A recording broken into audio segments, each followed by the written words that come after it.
A used center console fishing boat sold for $31,000 at a Marina brokerage in the summer of 2019. The buyer paid a $2,000 commission to the broker he hired to represent him. What he did not know, because nothing required anyone to tell him, was that the same broker had already collected $1,500 from the seller. The buyer thought he had paid for advocacy. He had paid, in part, for its opposite. That $31,000 and that $3,500 in fees were not the story. They were the cover page. The real cost would compound for the next 4 years in a Marina billing office, in an insurance renewal, in a fuel dock, in a haul-out yard, in a tax assessor's envelope, and in the eventual resale number that arrived about 40% below the purchase price. The purchase was the smallest charge. Everything after it was the system. This is not one problem. It is a layered structure with at least 5 distinct moving parts, and each part is engineered to extract value from someone who has not done the arithmetic. The question that governs everything that follows is simple. In the full economic life of a recreational boat, who actually captures the money? And is it ever the person whose name appears on the registration? That question cannot be answered yet. It will be answered at the end.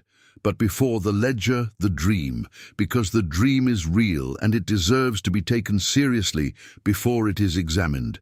Stand at the dock on a Saturday morning in late May. The light is coming off the water at an angle that makes everything look slightly more expensive than it is. The gel coat, the stainless fittings, the coiled dock lines in colors that suggest someone bought them recently and takes care of things. The boats are not just boats. They are a vocabulary. There is a language spoken here of beam and draft and range and hours on the engine, and it sounds like competence, like a life organized around earned leisure, like the kind of freedom that belongs to people who made the right decisions. The salesman, or the broker, or the private seller on the dock uses words like she and her without irony, because the vessel has already been granted personhood and you are being introduced. The thing being sold is not fiberglass and wiring.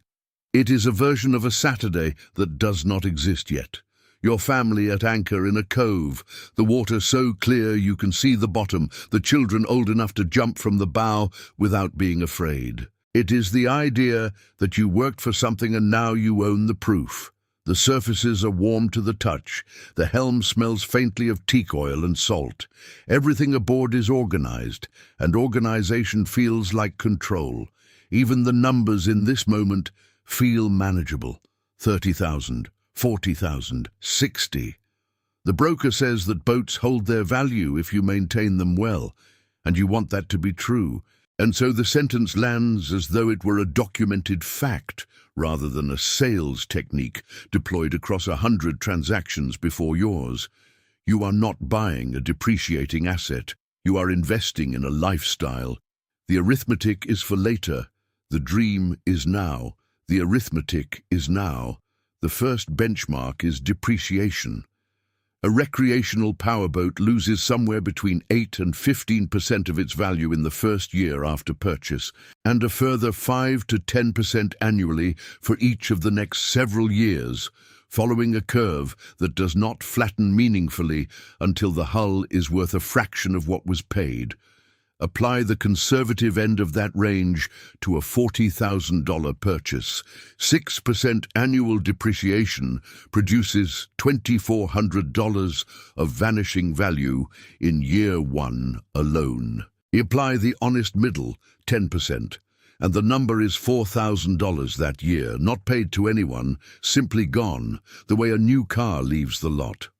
Apply that over 4 years, and you have lost somewhere between 30 and 50% of the purchase price before a single mechanical problem appears. The second benchmark is fixed carrying cost.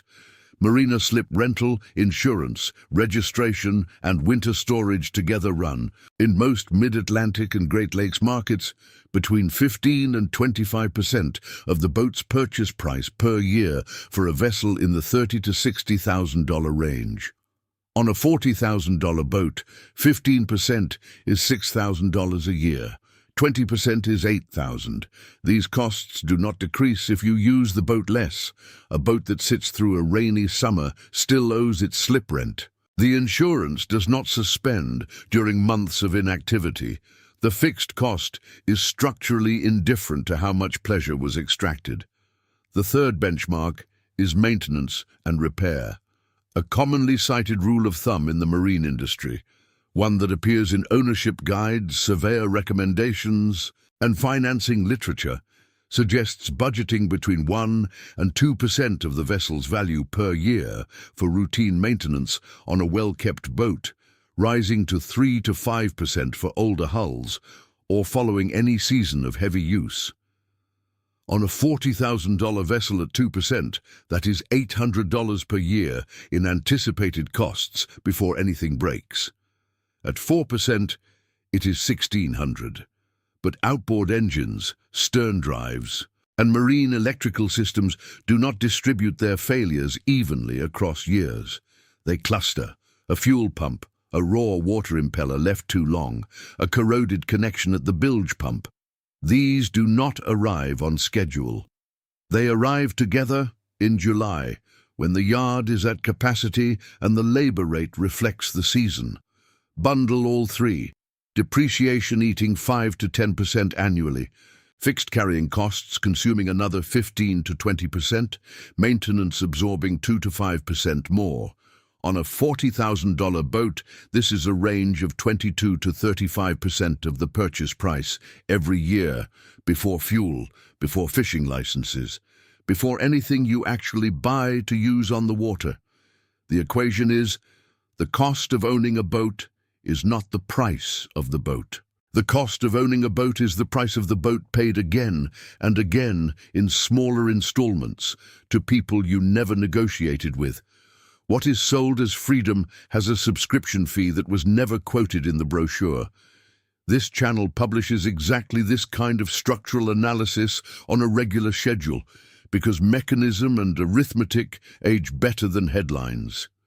Worth subscribing to for anyone who prefers numbers to sales language. Now consider the escapes.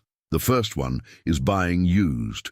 The logic is obvious and seductive. Let someone else absorb the first-year depreciation cliff, acquire the boat at the bottom of the steepest part of the curve, and the loss narrows dramatically. This is not wrong in principle.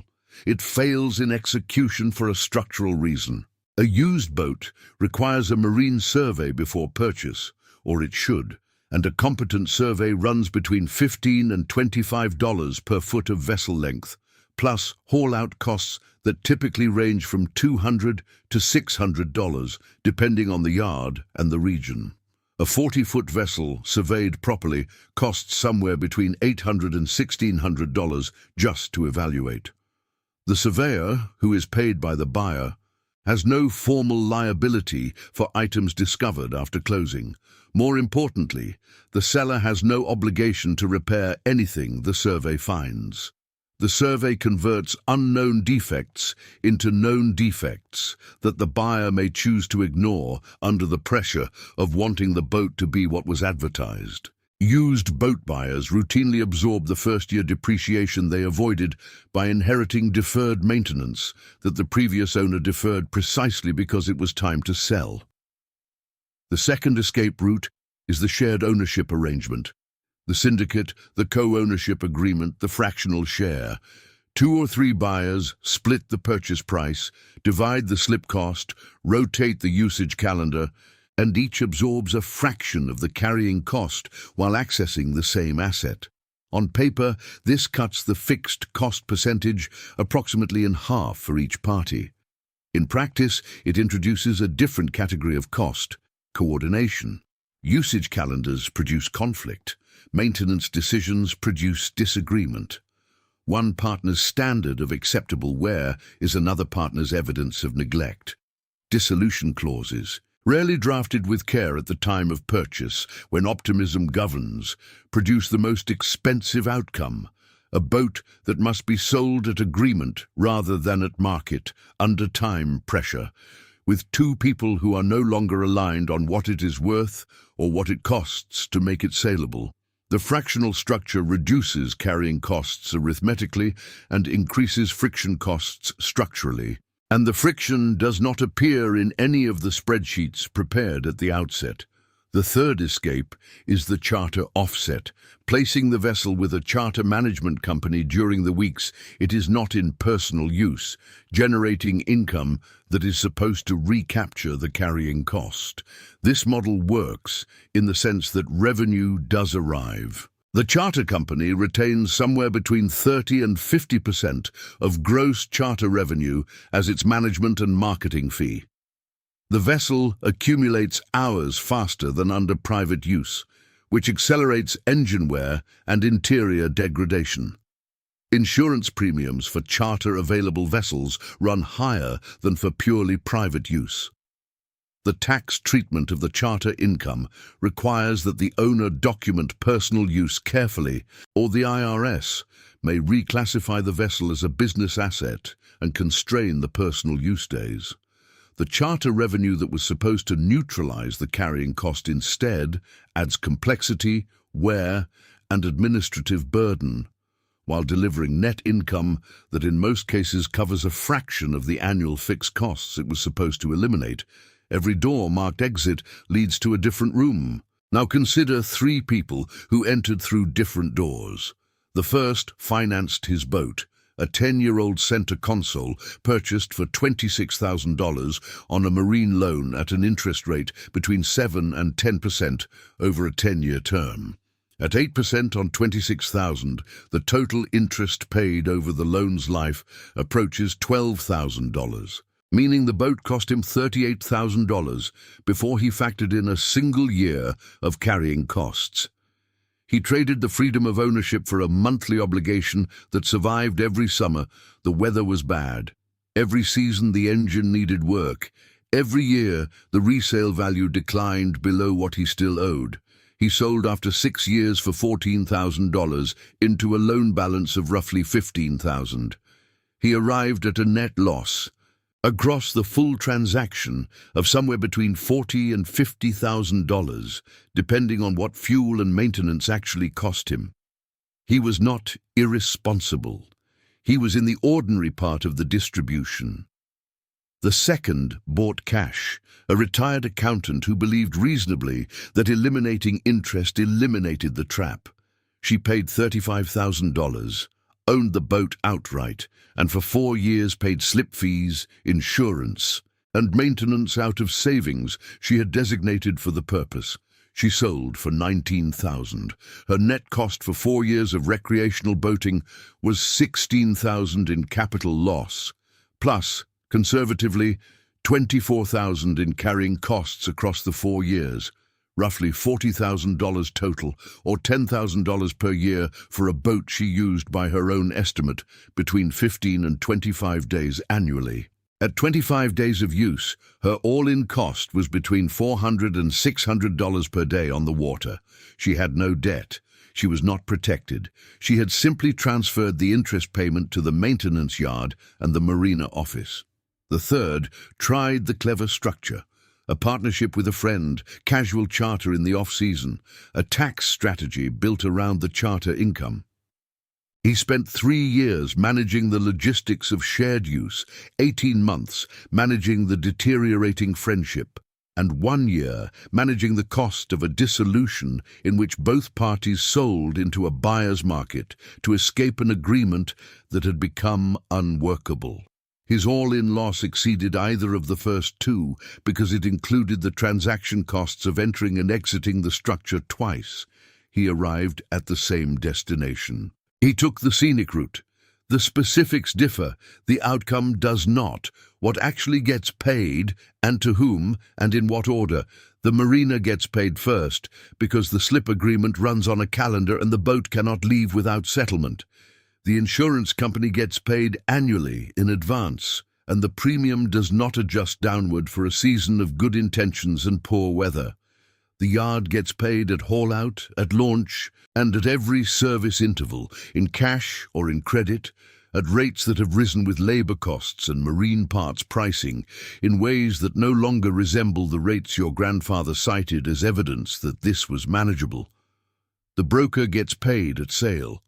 Both sales, the one where you bought it and the one where you sold it, collecting from both sides of a transaction that is, in both directions, presented as representation. The loan servicer, if present, gets paid every month before fuel, before fishing licenses, before children are old enough to jump from the bow without being afraid.